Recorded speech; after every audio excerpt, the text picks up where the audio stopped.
इस प्रश्न में वो कहते हैं कि आपको एक समान परिच्छेद का तार दिया जाता है। एक समान परिच्छेद का मतलब है एक समान क्षेत्रफल, है ना, प्रत्येक स्थान पर उसका क्षेत्रफल बिल्कुल समान है। तो आपको एक समान परिच्छेद का तार दिया जाता है जिसकी लंबाई 50 सेंटीमीटर है। लंबाई कितनी दे रखी है? 50 सेंटीमीटर।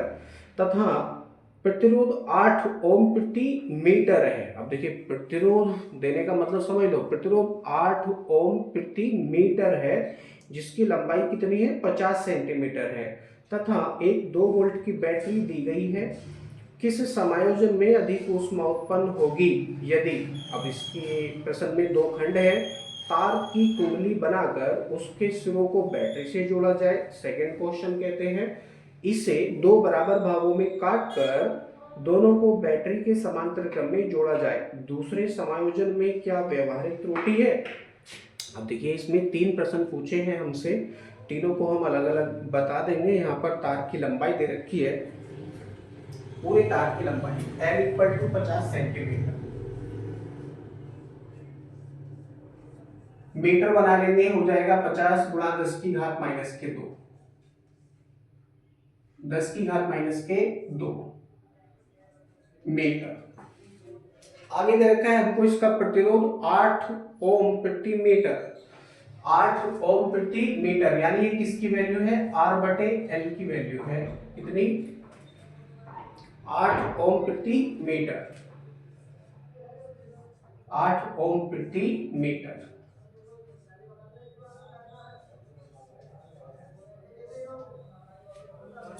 आगे दे रखा है इन्होंने 2 वोल्ट की बैटरी, तो V इक्वल टू 2 वोल्ट।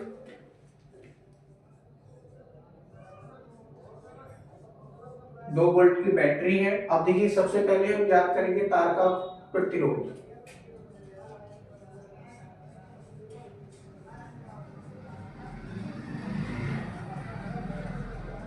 तार का प्रतिरोध कितना हो जाएगा? R इक्वल टू, अब देखिए ये जो L है यहाँ पर किस में है? डिवाइड में है, आगे जाके किस में आ जाएगा? मल्टीप्लाई में हो जाएगा। किसमें? मल्टीप्लाई में। तो इसको कर लेंगे, R इक्वल टू 8 ओम गुणा L। अब L की वैल्यू कितनी हमारे पास में है? 50 गुणा 10 की घात माइनस के 2। इसको रखेंगे, कैलकुलेशन करेंगे, जो भी आएगा वो प्रतिरोध। तो R इक्वल टू 8 गुणा L की वैल्यू आपके पास में है 50 गुणा 10 की घात माइनस के 2। गुणा करेंगे 50 का 8 से तो कितना हो जाएगा? 400 हो जाएगा ये, गुणा 10 की घात माइनस के 2। अब माइनस के 2 से ये 2 जीरो काट दीजिए, नो प्रॉब्लम, बचा केवल 4 आपके पास में। तो तार का प्रतिरोध कितना आ जाएगा? 4 ओम आ जाएगा। तार का प्रतिरोध कितना है? 4 ओम का प्रतिरोध है। अब मैं पहला खंड यहां से करता हूं।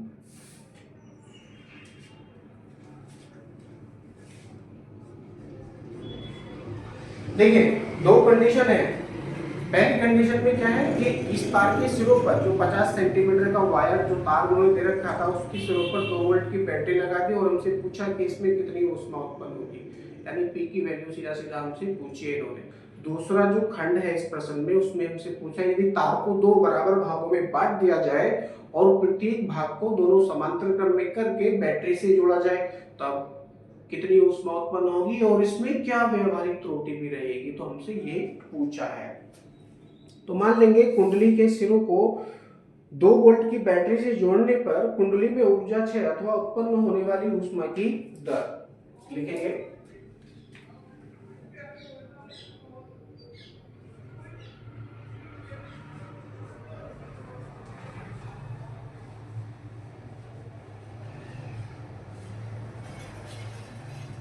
तार में उत्पन्न होने वाली ऊष्मा अथवा क्षय ऊर्जा, क्या सूत्र है? P equal to V square बटे R। P equal to V square बटे R, इसका हम प्रयोग करेंगे तो P की वैल्यू हमको यहां से प्राप्त हो जाएगी। V की वैल्यू आपके पास में है 2 वोल्ट, तो 2 गुणा 2 बटे R की वैल्यू कितनी हमारे पास में है? निकाली है अभी 4, तो 2 दूनी 4, काटेंगे तो कितना प्राप्त होगा? 1 प्राप्त होगा, यानी P equal to 1 watt. 1 joule प्रति सेकंड भी आप इसको कह सकते हैं, जूल प्रति सेकंड, या वाट भी आप इसको कह सकते हैं, नो प्रॉब्लम, क्योंकि P इक्वल टू क्या होता है, W बटे T होता है। ठीक है जी, ये पहली कंडीशन में उत्पन्न होने वाली ऊष्मा आ जाती है 1 जूल प्रति सेकंड या 1 वाट। तो पहली कंडीशन में तो इतना ही प्राप्त होगा, लेकिन दूसरी कंडीशन में वो क्या कहते हैं, यदि तार को 2 बराबर भागों में काट दिया जाए। अब देखिए 2 बराबर भागों में तार को काट देंगे तो प्रतिरोध भी 2 बराबर भागों में बढ़ जाएगा, सीधी सी बात है भाई। 4 ओम का प्रतिरोध है पूरे तार का, ये मान लो कोई ये तार है, इसको 2 बराबर भागों में अगर आप काटोगे तो लंबाई भी आधी हो जाएगी, प्रतिरोध इसका 2 हो जाएगा, इसका भी कितना हो जाएगा, 2 हो जाएगा, नहीं प्रत्येक भाग का प्रतिरोध कितना हो जाएगा, 2 हो जाएगा। तो लिखेंगे सेकंड क्वेश्चन में करके, मैं साफ कर देता हूं इसको। भाई ये तो हमको पता चल गया, पहली कंडीशन में उत्पन्न होने वाली जो क्षमता है वो P की वैल्यू कितनी प्राप्त हुई है, पहली कंडीशन में हमको 1 जूल प्रति सेकंड या 1 वाट प्राप्त हुई है। मैं इसको यहां करके लिख देता हूं, 1 वाट, यानी जो पहला आंसर है वही प्राप्त हमको हुआ है, पहला आंसर। मैं पूरा बोर्ड साफ कर देता हूं। क्वेश्चन नंबर सेकंड मैं यहां से स्टार्ट करता हूं। लिखेंगे तार को चूड़ी का चिन्ह लगा करके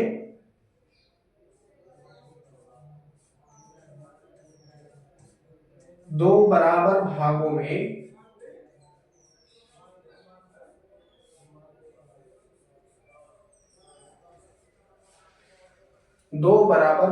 में काटकर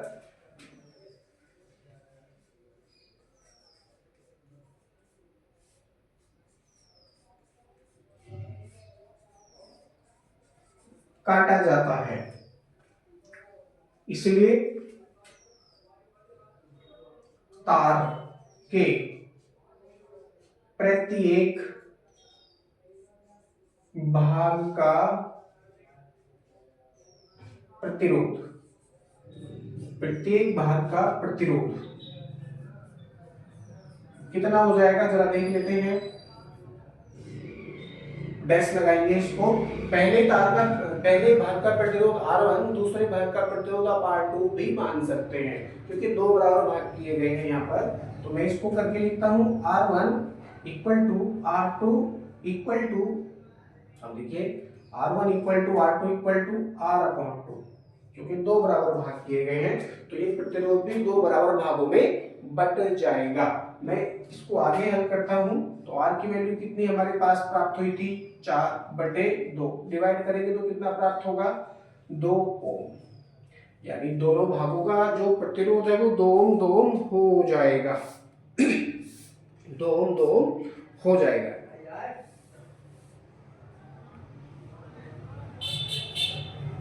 अब वो कहते हैं इसमें प्रत्येक भाग में उत्पन्न होने वाली ऊष्मा की दर।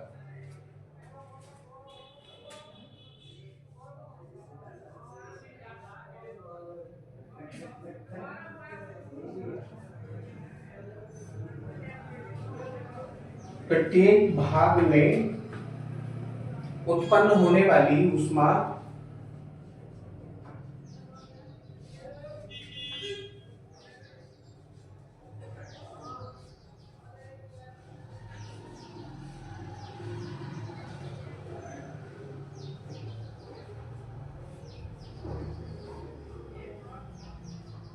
ऊष्मा की दर, डैश लगाएंगे उसको पहले से करके लिखेंगे P डैश करके, क्योंकि P की वैल्यू तो आपने पहले फाइंड कर ली है, 1 वाट आपको प्राप्त हुई है, तो इसको निकालेंगे, P डैश कर लेंगे। P dash equal to same सूत्र है V स्क्वायर बटे R।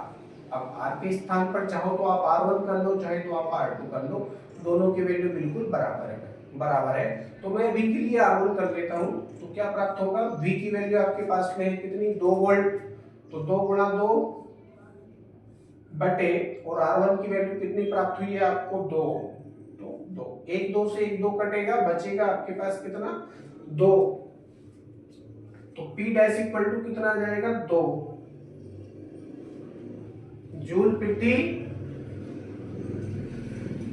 सेकेंड या वाट,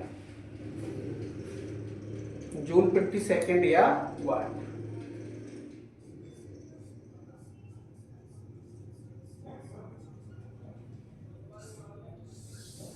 अब आप जरा एक नजर डालो प्रश्न पर। पहले भाग में क्योंकि सीधा सीधा 4 ओम का प्रतिरोध है या प्रतिरोधक तार है, उसके सिरों पर 2 वोल्ट की बैटरी लगा दी है, तो 2 वोल्ट की बैटरी लगाने से उसमें उत्पन्न होने वाली ऊष्मा की जो दर है वो 1 वाट है।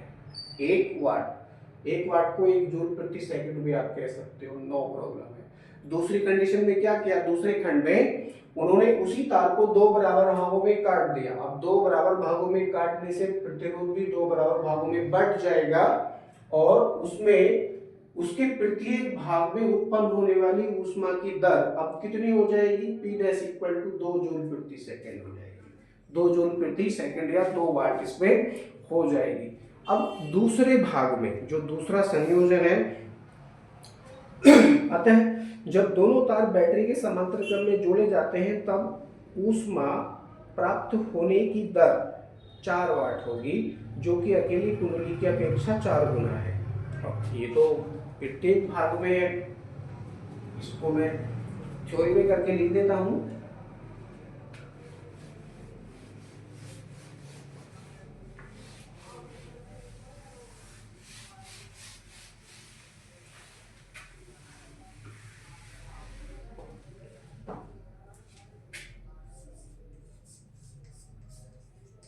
अतः जब दोनों तार बैटरी के समांतर क्रम में जोड़े जाते हैं,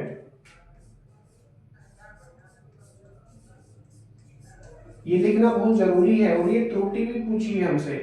दोनों तार बैटरी के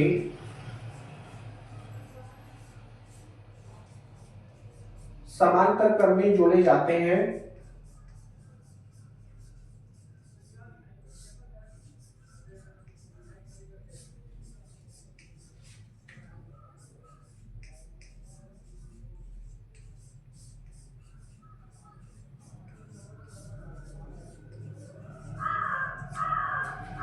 जब दोनों तार बैटरी के समांतर क्रम में जुड़ जाते हैं तब ऊष्मा प्राप्त होने की कुल दर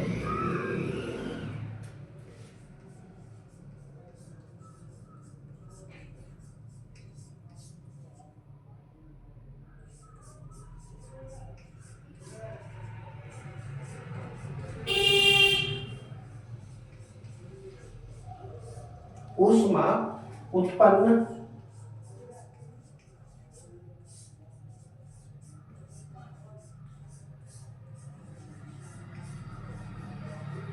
होने की दर कितनी है, 2 + 2।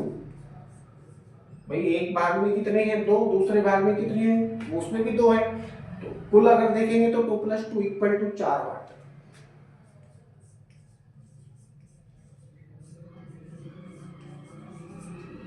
चार वाट है, जो अकेली कुंडली की अपेक्षा 4 गुनी है।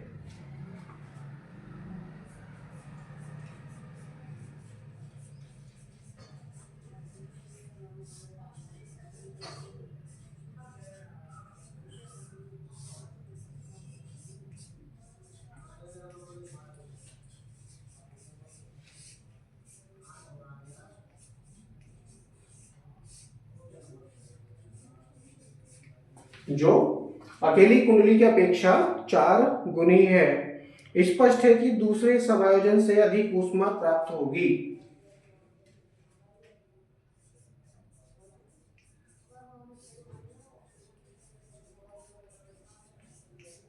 स्पष्ट है कि दूसरे समायोजन से, ये लिखना बहुत जरूरी है जो लिखा जा रहा है बोर्ड पर।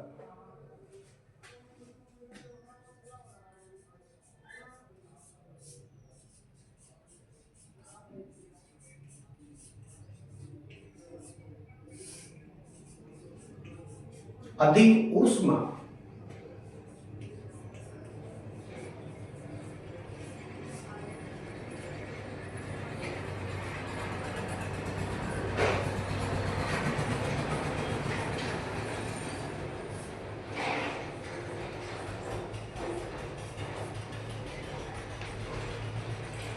ये यहाँ पर दोनों खंडों के आंसर आ जाते हैं।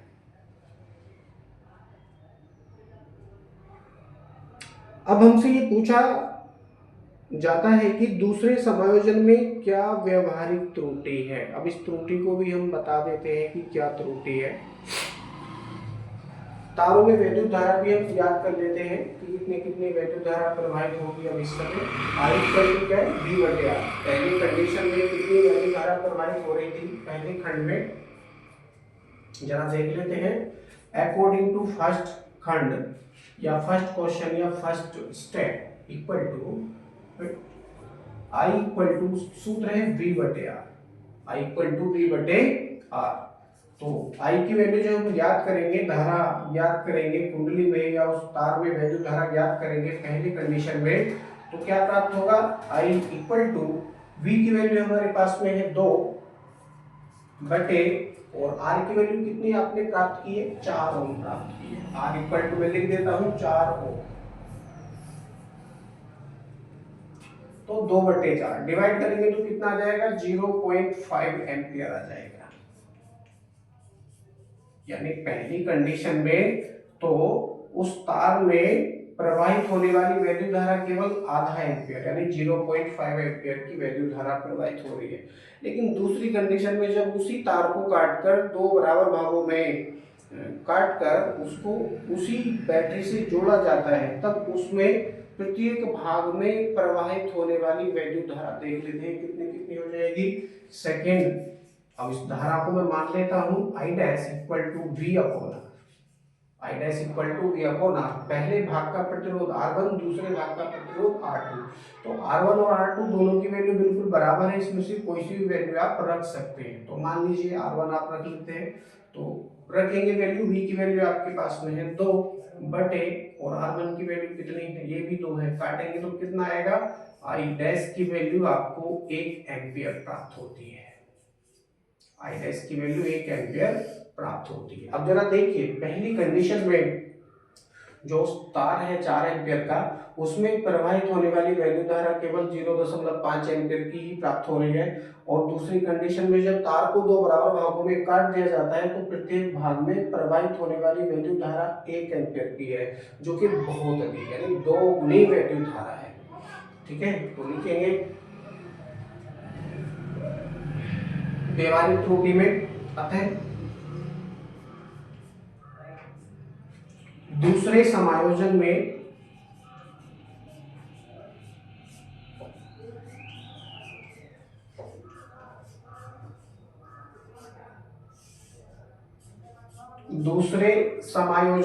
अधिक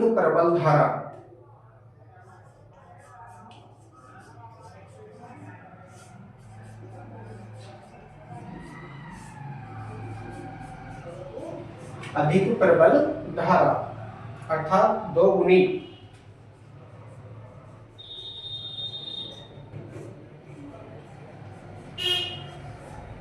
कितने गुनी हो जाएगी, 2 गुनी, क्योंकि आधा का 2 से गुणा करेंगे तो 1 प्राप्त होगा आपको। 2 गुनी प्रवाहित हो रही है।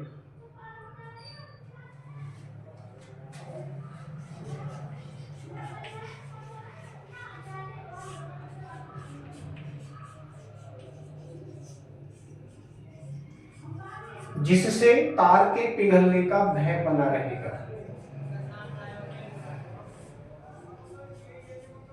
तार पिघल सकता है।